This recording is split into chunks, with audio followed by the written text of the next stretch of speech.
Le salut est individuel. Alors, comment interpréter les passages bibliques qui semblent promettre le salut familial des croyants?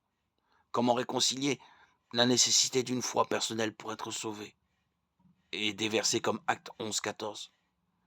Dans ce passage, Corneille reçoit la promesse que toute sa famille serait sauvée.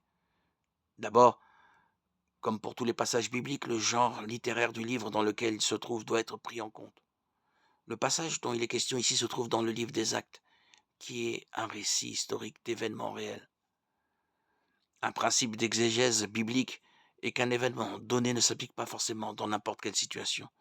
Samson, par exemple, a arraché les portes de la ville de Gaza et les a déposées sur une montagne, Juge 16:3. Mais cela ne veut pas dire que nous pourrons faire de même si nous nous laissons pousser les cheveux. En Acte 11, la promesse faite à Corneille que toute sa famille serait sauvée ne concerne pas forcément tous les foyers dans l'histoire.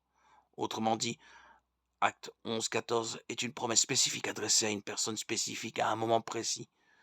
Nous devons faire attention à ne pas interpréter de telles promesses comme étant universelles et à ne pas les séparer de leur contexte historique.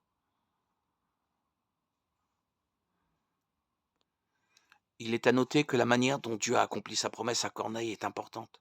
En Acte 10, Corneille accueille Pierre dans sa maison en ces termes: Nous sommes tous devant Dieu. Acte 10, 33. Autrement dit, toute sa famille s'était assemblée pour entendre la prédication de Pierre. Ils ont tous entendu l'évangile, ont tous cru et été baptisés. Acte 11, 15, 18. Exactement comme Dieu l'avait promis. La famille de Corneille n'a pas été sauvée par la foi de Corneille, mais par celle de chacun de ses membres, individuellement.